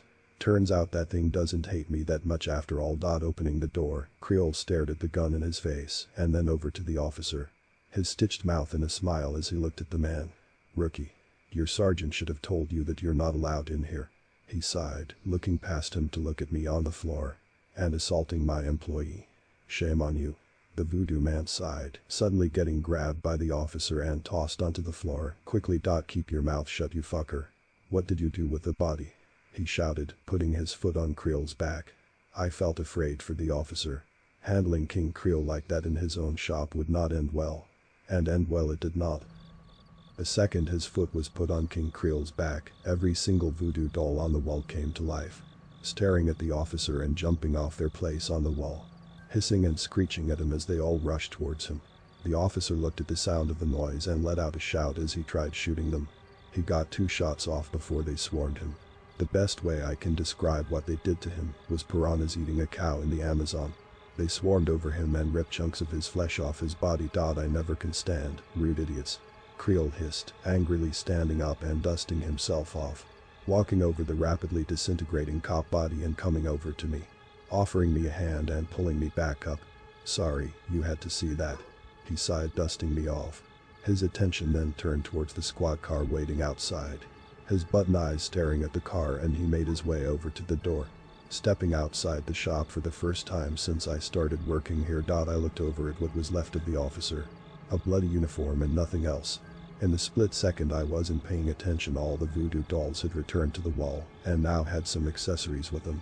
Some bones and skin pieces. My little template friend was back on the counter, still giving me the stink eye for probably not cleaning up. I was going to until a girl's scream caught my attention. Creole was dragging that redeed back into the shop. She was trying with all her might to keep from being dragged away. Her nails clawing at the wooden floor and spreading blood everywhere once her nails had been broken and destroyed. She cried and begged not to be hurt as she was dragged towards the basement door. This will show you not to misplace my good graces, Creole shouted, grabbing her by the hair when she caught the side of the counter and gripped it with all her might. Dragging her by the hair, he got to the basement door, opening it and dragging the redeed down into the depths. Creole didn't need to tell me to shut the door behind him. I went back to cleaning the bloody mess that was left behind, stuffing the officer's uniform into a trash bag and set that aside as I mopped up every piece of blood I could see. I've gotten surprisingly good at this. Something about that girl's demise though didn't sit right with me. Out of everything he's done to people, hers was the one that rubbed me the wrong way the most. Not like I can do anything about it. Cops are clearly out of the question. Looking over to the basement door, I sighed as I sat back at my rocking chair when all the cleaning was done, my eyes closing in exhaustion. I didn't get much time to rest, for Creole returned after nearly an hour and a half. Blood on his suit and pale face. I swallowed hard as he came over to me, staring at me with those blood-spattered button eyes. Travis, my boy. You've been so very helpful these past few months that I think a raise is in order. He smiled, his yellow teeth back to being sharp fangs. How about $30 an hour? He hummed, tilting his head at me. I looked back at him with a bewildered look, quickly nodding without thinking. He smiled and rustled my messy brown hair and pulled out my pay for the week. Take tomorrow off, he ordered when I took my pay. I looked up at him and nodded quickly. No way in hell I was going to question him. Packing up, I unstuck my pin and took the officer's uniform in the trash bag and threw it away. Making my way home as I sighed hard, rubbing my face as I thought about that poor girl. Being dragged into whatever hell awaited her down in that basement.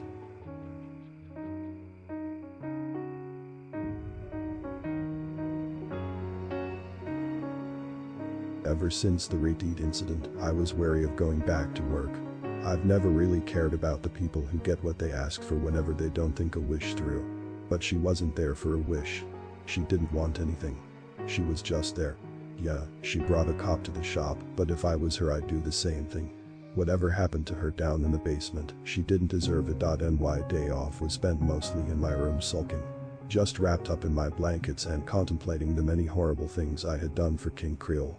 When my mom came in and knocked on my door. Travis, a couple of police officers are here looking for you. What the hell did you do? She asked in a confused and scared tone at the same time. As far as I know, she thinks I'm selling crack for all the money that I'm getting. I swallowed as I tossed my blankets away and made my way past her and down to the lobby of our house. Two officers were standing there and looking up at me. Travis, can we please talk to you outside? The older man said, brushing his graying hair back and placing his hat back on. I nodded wordlessly and looked back at my parents, who were staring at me from the kitchen as I was led outside into the cold autumn afternoon. I put my hands in my hoodie pocket and looked up at the officers, my face betraying that I was nervous as all hell. Is this about King Creole? I asked after a prolonged silence. My eyes widened when the officers nodded. They looked around quickly before the older one took his hat off again and looked at me dead in the eyes. Tell him that we're so sorry for the trouble that one of the rookies caused him. We didn't have time to radio him and tell him to wait for backup, the man said in a quick, nervous tone. My jaw fell to the floor at just how desperately this cop was apologizing to me. I can tell him tomorrow when I go back to work, I offered the man, who breathed a long hard sigh of relief and nodded quickly. Taking a notepad out and a pencil. Tell him the agreement with the department still stands and that we're so terribly sorry about what happened, he said, scribbling something on his notepad and ripping it out. Handing it to me, I looked down at the note, which was basically just what he had just told me but in written form. I guess in case King Creole didn't believe me. Yeah, okay. I nodded, putting the page in my hoodie pocket and shaking both of their hands. Then wordlessly walking back into my house and walking past my parents, who bombarded me with questions. I didn't answer them, just going back to my room and collapsing back on top of my bed. pulling the covers back over myself and resigning myself to dealing with all of this some other day. Making my way to work the next day, I sighed as I entered the familiar dusty shop. Walking over to the counter and sticking my needle back into the template. Looking back at the basement door, which was eerily silent. Shaking my head and reaching into my pocket, I walked over to Creel's office and knocked 3 times. Standing back a bit and waiting for the boss man. He didn't leave me waiting for too long, as he soon opened the door and smiled big and wide when he saw it was me. "Travis, how was your day off? I missed you, boy." He chuckled, coming fully out of his office and giving me a hug, which I half-heartedly gave back. "It was fine, sir. The police came and told me to give you this," I said, reaching into my pocket and handing him the handwritten note. He looked at it quizzically and took it from me. Looking down with his button eyes and that smile on his face growing wide enough to strain the stitches on his mouth.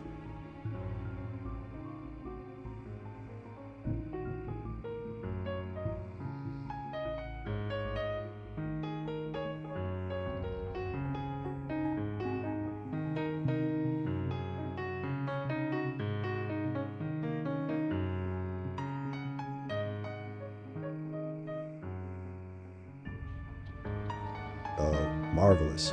I was beginning to think that they had forgotten about little ol' me. He chuckled, sticking the note into his suit and smiling at me. "I do apologize again for you being roughed up as badly as you were, Travis," he said, putting a hand around me and leading me back to my counter. "It's fine, sir.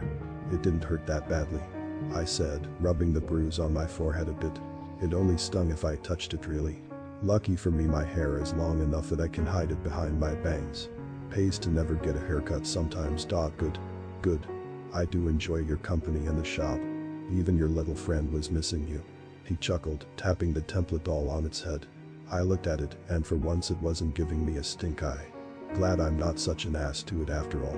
Keep up all the good work, son," Creel said, giving me a firm pat on the back and leaving me to run the front end, once again. Doing my usual ringing up of the odd customer, I was soon enough met with something that did make my day a little better.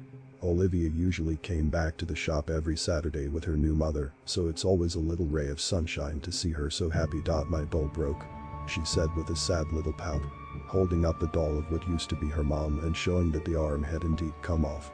"Can Mr. King Creel fix it?" she asked sadly, like this was the absolute end of the world. I looked up at her new mother, who looked at me with this blank gaze. Well, I thought then it was blank. Now I think it was one of worry and pity. I didn't even have to go get Creel when he threw open the door to his office and came over to Olivia, who ran to him and gave him a hug like he was her long-lost father. He smiled and giggled with her as he took her doll in her hand, leading him to the office. "Are you aware of what awaits you?" Olivia's new mother asked out of the blue, her soft British accent in a low and whispering tone. I looked at her with a confused look. "What do you mean?" I asked her, sitting up in my rocking chair and looking at the Voodoo template, taking it off the counter and placing it on the floor. Looking back at her for more information. She looked to the wall of Voodoo dolls behind her and leaned in close to me. "He's using you. You need to get out of here before it's too late," she said in a soft begging tone, grabbing me by the hoodie strings and pulling me close. "Get away," she begged, quickly letting go of me and doing a full 180 of emotions. A big happy smile on her face as Olivia came back with her doll all fixed up. "Be more careful with her, darling. She's fragile," he instructed, giving Olivia a pat on her head and handing her back off to her new mother. Olivia nodded up to the Voodoo man and took her mother's hand as she was let out of the store. Her mother looked back at me, and a sad look came to her face. After they were gone, I turned to King Creel and mustered all the non-existent strength I had. "Sir, why did you hire me?" I asked him, quickly placing the template back on the counter and putting my hands on the dusty surface. The question seemingly caught him off guard as he looked at me like I'd spoken to him in an alien language. He stared at me with those button eyes for a good long time, long enough for me to grow uncomfortable. The same look he gave me when I asked him about the basement. "I just needed an extra hand," was all he said. Okay. I nodded quickly, sinking away from his piercing gaze. It felt like every button eye was looking at me in the shop. It was a lifesaver when the front door opened and a customer walked in. Creel instantly turned into his usual happy self and happily granted the person's wish of curing their cancer. shame about the heart attack they had right afterward. As Creole took a hold of the dead body, he dragged it towards the basement and opened the door behind him, grunting as he tried to get a better grip on the cadaver. I was about to offer help to him when a wide arm jutted from the darkness of the open basement and wrapped around his neck. Ah, you sneaky fucking whore, he shouted, slipping on the first step of the basement and tumbling backward into the darkness. I watched the whole thing in abject horror. The arm that had grabbed my boss was one of porcelain. I could tell this because of all the shards of it that had fallen off of it when the two of them went tumbling down. Standing up quickly, I looked down into the basement. An entire pile of porcelain shards waiting for me at the entrance of the door. Sir, I shouted down into the dark depths. Do you need any help? This was paycheck on the line, man. This was serious.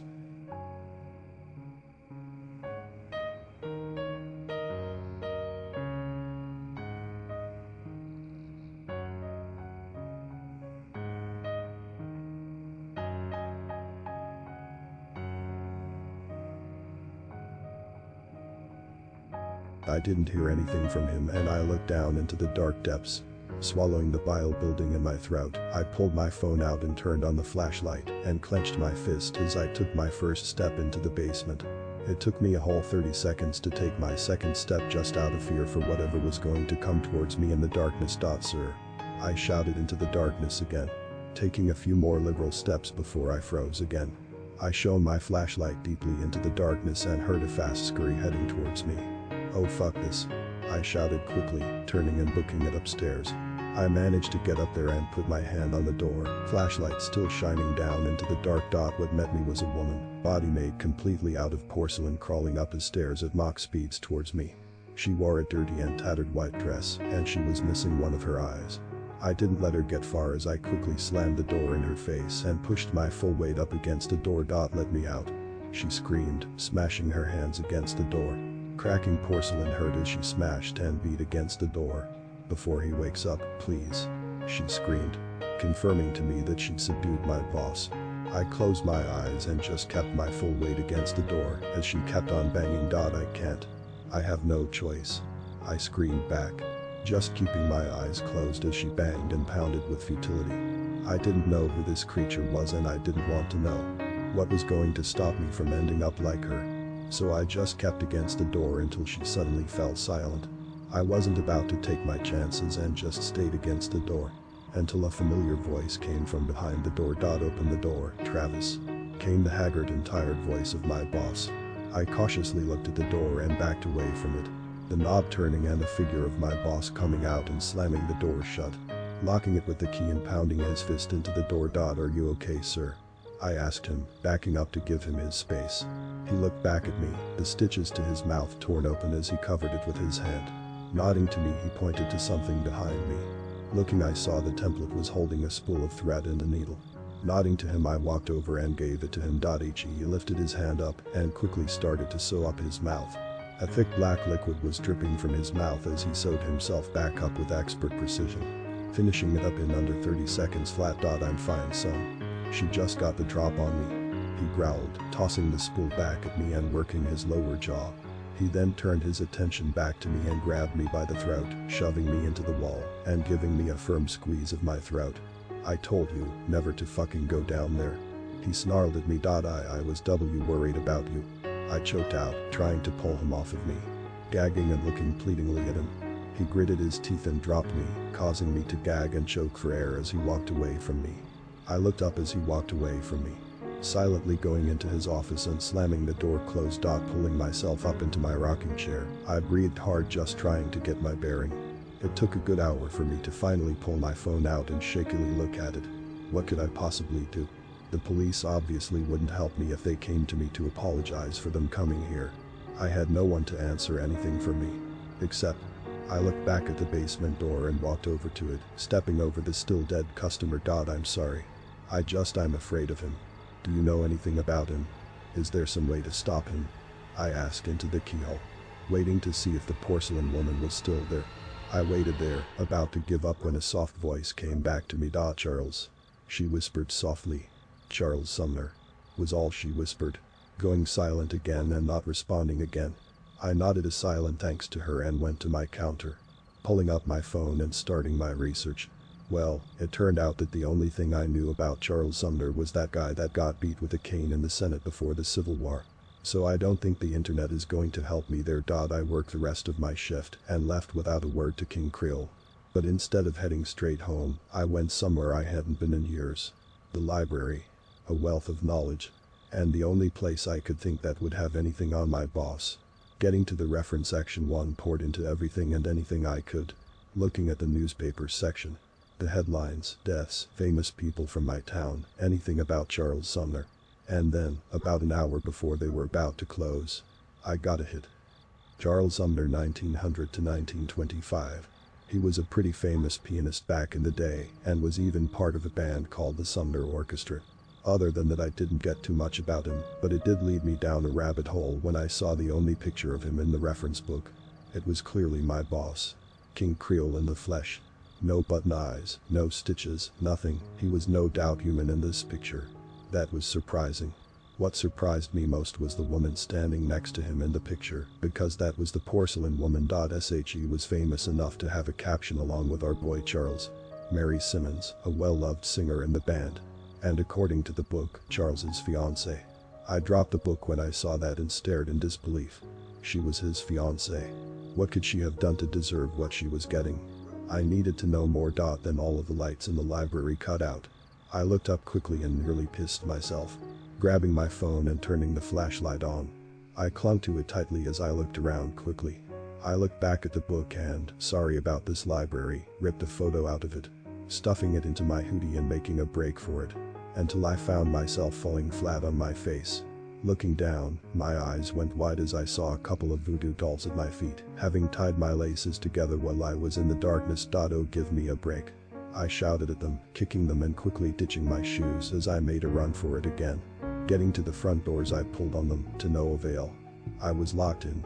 Why couldn't the internet have had this information? Now I was going to die in my least favorite place in this stupid town. And that was saying something. Looking around, I had to find a way to escape.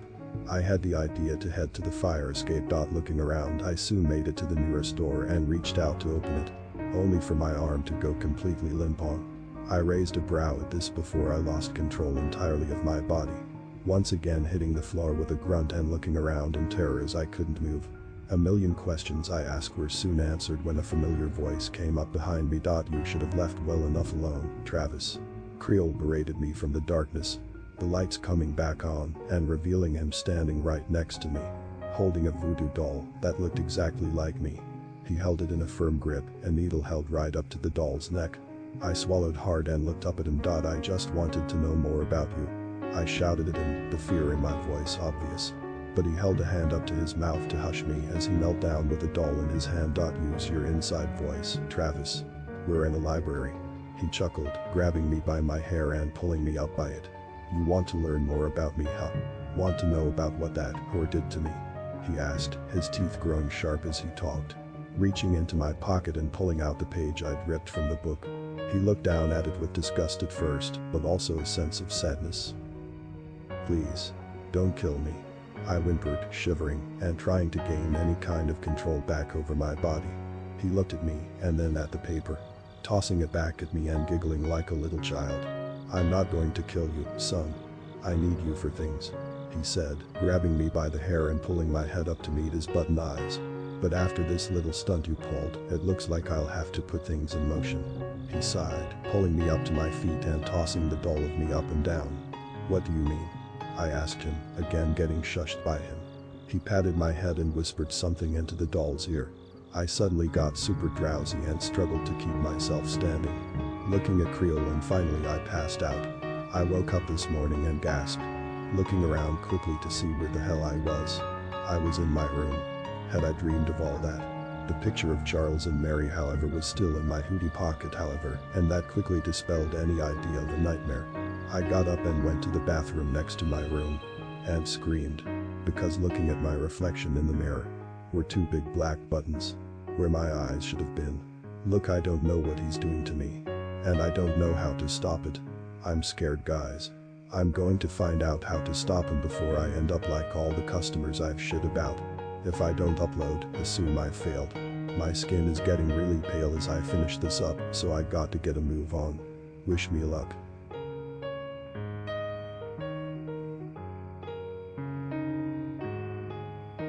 Keeping the door closed on my parents as they attempted to learn why I screamed, I finally convinced them I had seen a giant spider and killed it.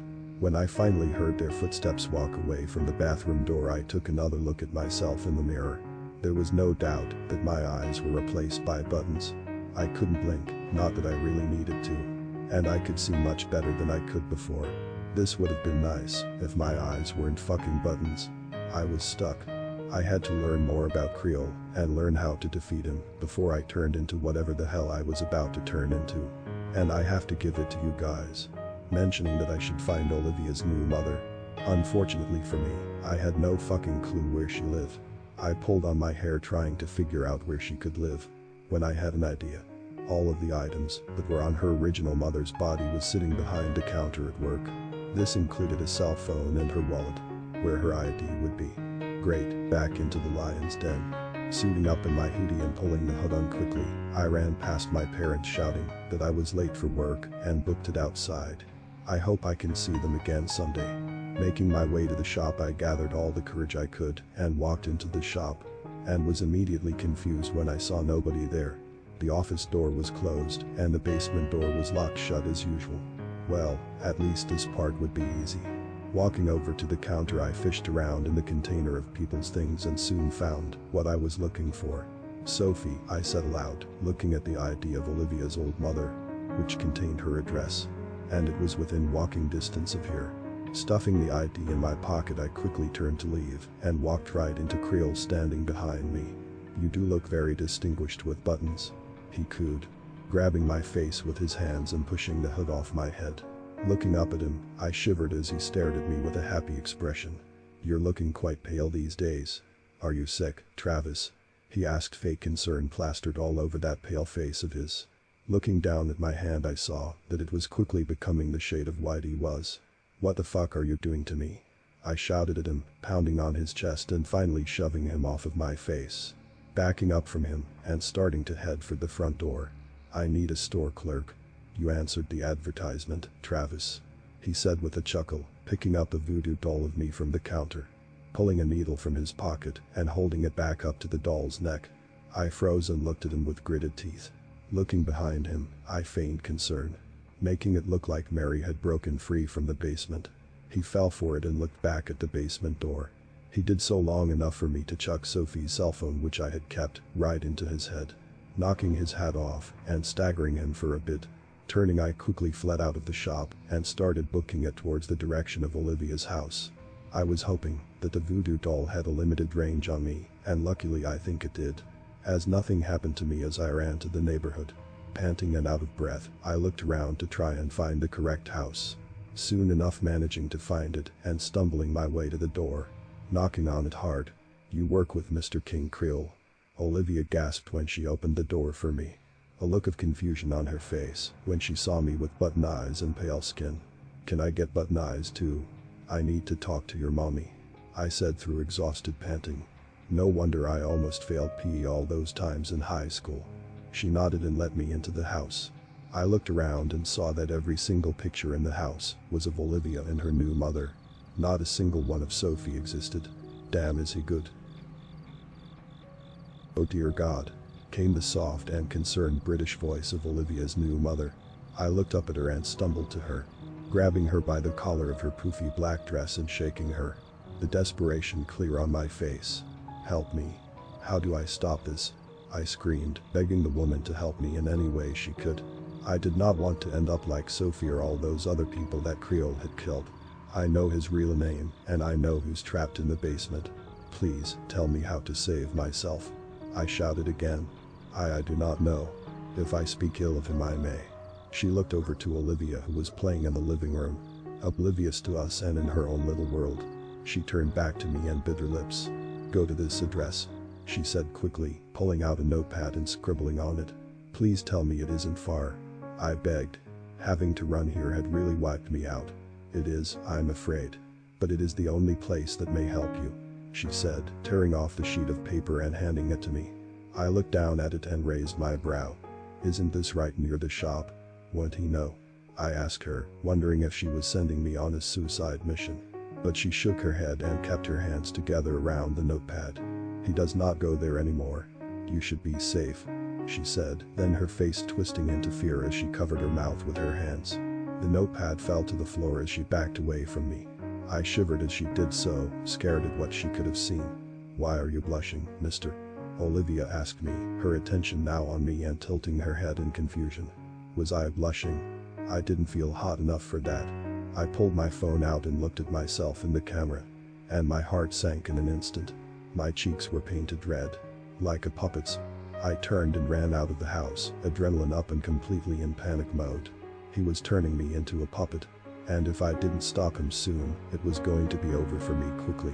I had to find out more about him and maybe find a way to stop this in the process. Slowing down after a while, I made my way back towards the shop. But instead of making my usual left turn towards it, I continued forward and ended up at a decrepit old building. Just like the Voodoo shop. They really need to fix up this part of town. The faded old letter read out library only. I had never seen nor heard of this library ever. Although considering how it looked, I could kinda see why. Sighing and walking in with my head held high, I walked up to the doors. And found them completely sealed behind wooden boards. Luckily enough for me though, there was a broken window right nearby. So I entered the building and began my search. I headed for the reference section where I found much more information detailing things about Charles Sumner. And let's just say it's a tale all right. Charles Sumner was born into a poor family. His dad dying of cholera and his mother having to raise him on her own. Luckily for the two of them, Charles's mother was a voodoo witch doctor and very well loved by the community. Charles meanwhile became a piano prodigy at the age of 7. He would go on to make a career of it, and soon enough by the time he was age 18 he was in his own band. Now he wasn't a millionaire or anything, but it seemed like he was well off. And that's where Mary Simmons was the vocalist for Charles and his fiancée. Well nice, this information didn't help me at all, and I was about to give up completely and just burn down the whole shop, when I suddenly turned to the last page. The reference book I was reading had on Charles, when in big black letters, a headline was shown from a newspaper. Charles Sumner missing. Intrigued, I read as best I could the old and decaying page of the book. Charles had gone out with his bandmates and had never returned home. I looked around and tried to find any other information. On Charles, Mary, anybody. And then I found it. Mary Simmons and 6 others go missing. I read aloud when I found an ancient newspaper article about it. I looked up when I heard footsteps outside, but it was just some crackheads mumbling to each other. I went back to the paper and read it as best I could. Mary had gone missing about 4 months after Charles did. I struck my chin at that and looked back at the other books I had thrown around everywhere. His mother, I mumbled to myself. Going on a hunch and trying to find a book or something on her, if she was so beloved by the community. And I did.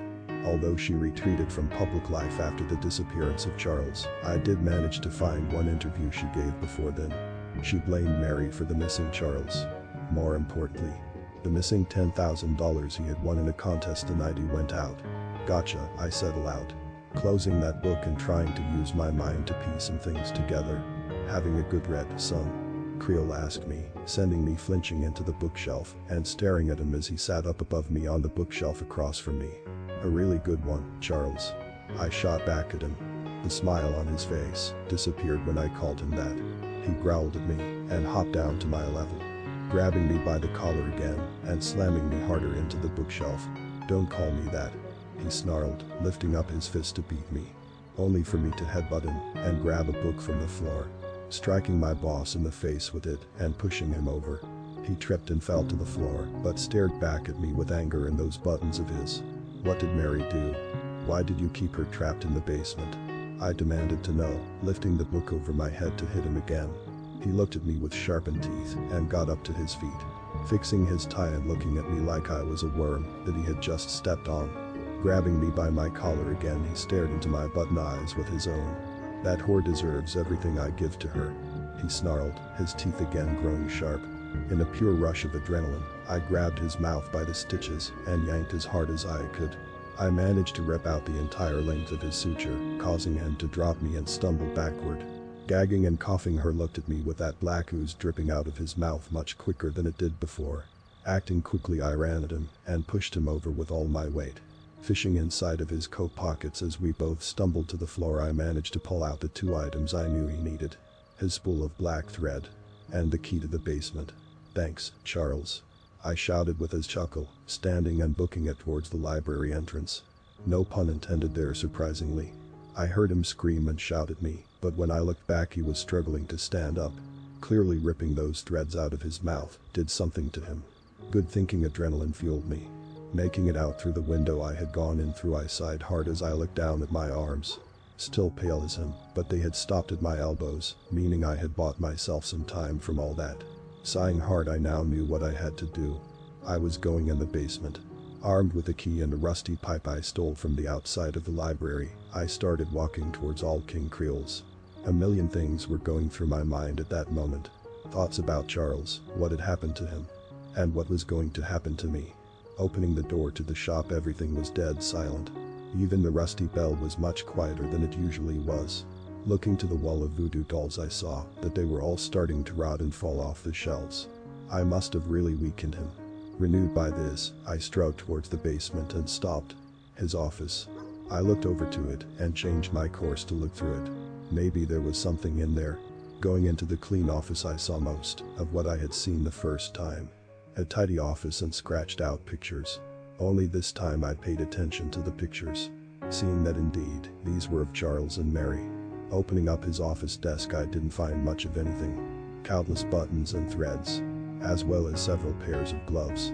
About to leave, I saw on his desk a picture that wasn't completely scratched out stood prominently. A picture of a young Charles Sumner and his mother, Mother Creel. Looking out of the office and towards the basement door, I knew that all my answers would come from down there. Walking over there, I finally inserted the key and turned it, opening the door and staring down into the depths. Taking my phone out and turning on the flashlight, I made my way down there. The rickety old wooden steps creaked with every one of my footsteps. I looked to the ceiling and to the floor as I made my way down.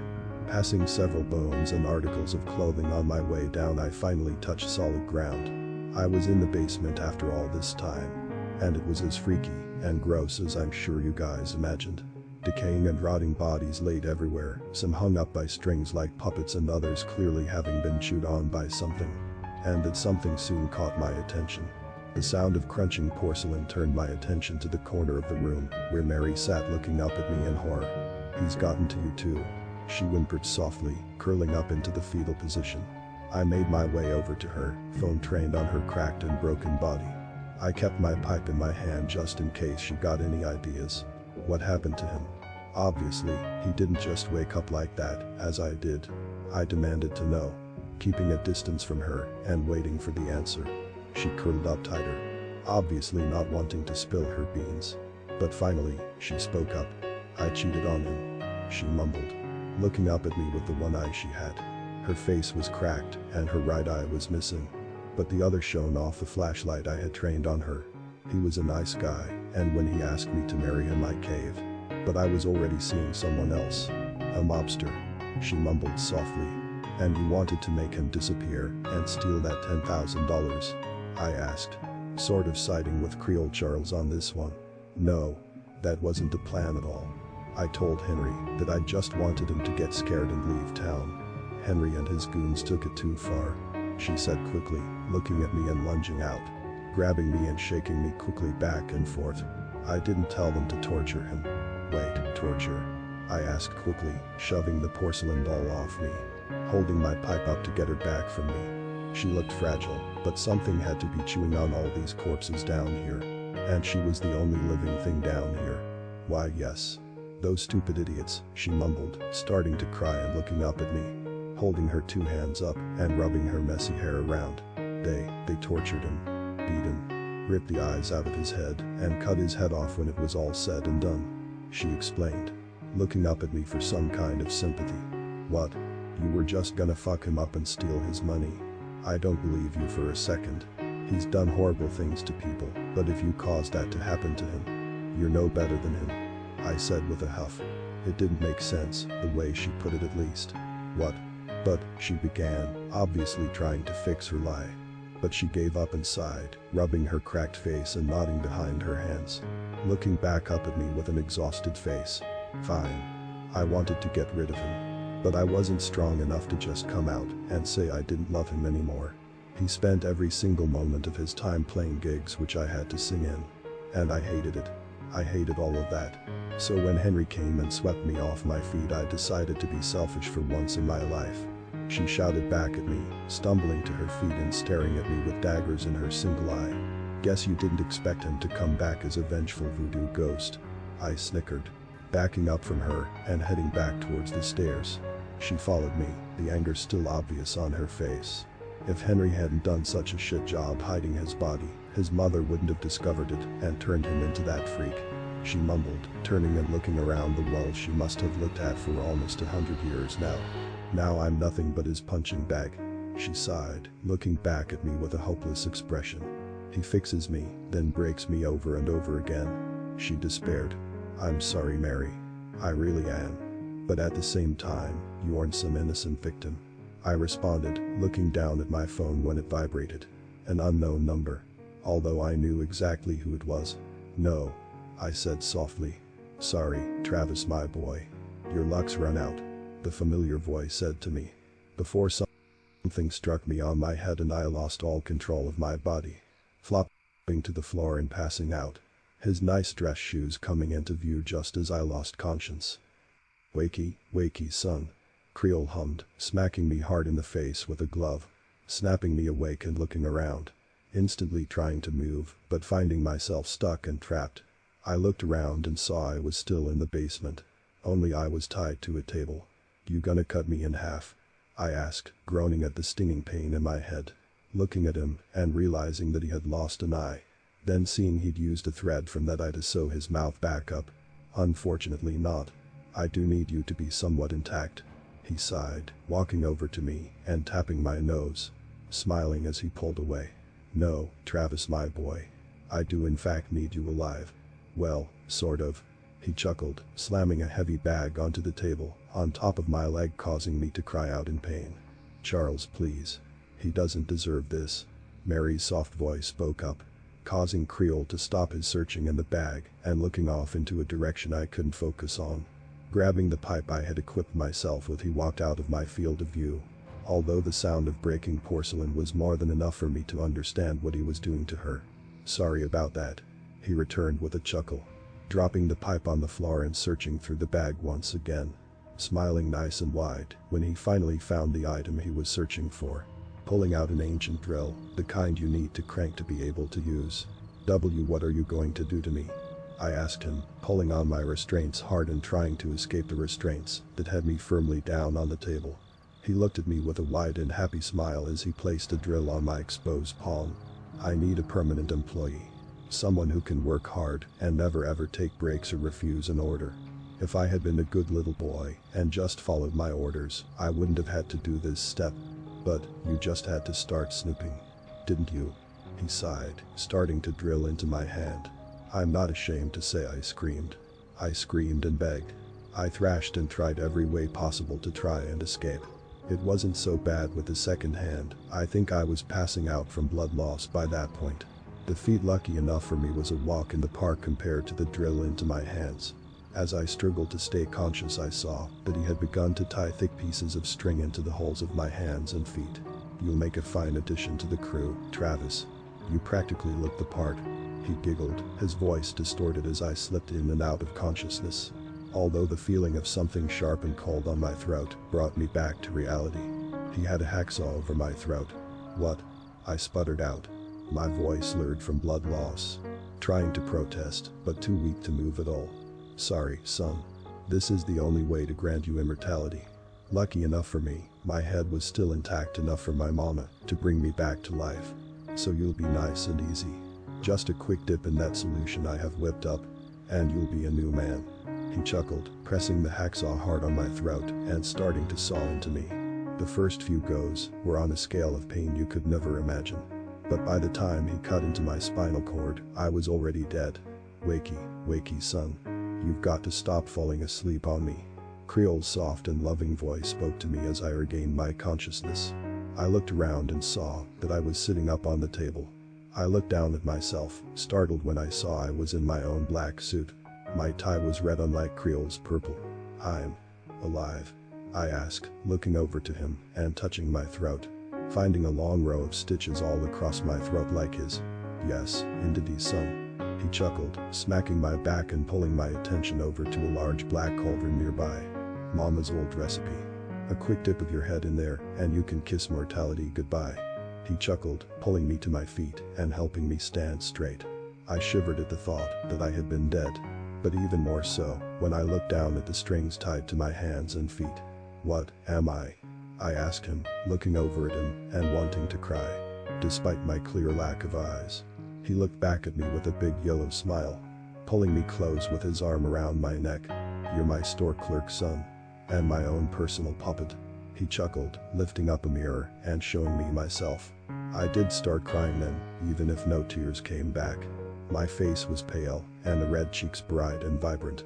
My normally messy hair was nice and combed downward. "Now you're going to work with me here. Forever." He chuckled, stepping back and smiling as he motioned for me to go up the stairs. I looked up at the stairs and refused to take a single step until the string tied around me went tight and some unseen force began to force me upstairs. I tried to fight it. I tried so hard. I tried running out the door, running far away, into the arms of my parents so I could wake up from this nightmare. But I had no such luck. That force made me go to my counter and stand there. Just stand there unable to move. "I just want to go home," I mumbled, still crying, as Creole made his way back upstairs, looking my way with a smile and a chuckle. "Now, Travis. We can't have a sad store clerk. Let's fix that," he'd said, snapping his fingers and smiling at me. "Of course not, King Creole, sir," I said happily, saluting him and smiling back at him. My mouth and body may have said that, but my mind was screaming and wanting to strangle him with the strings keeping me held upright. "Attaboy," Creole hummed, clapping his gloved hands together and heading into his office, leaving me standing there with no way to sit down or do anything. Just stand there and smile like a fucking idiot. I can only control myself at night when he locks the shop and spends all his time down in the basement. I'm allowed to sit and do whatever I want. But the second I approach the door, my invisible handler forces me back to my post. This is my life now. The puppet in King Creole's sick little games. All I can do is smile and thank you for coming in. I can't scream for help or anything. I'm trapped here, and I can't find any way out. Help me. Please help me. And make sure to visit all King Creole's half-priced Voodoo shop. We have everything you could ever want. King Creole is a lovely boss and is more than happy to grant any wish you could ever want. And I'm more than happy to clean up anything that you leave behind.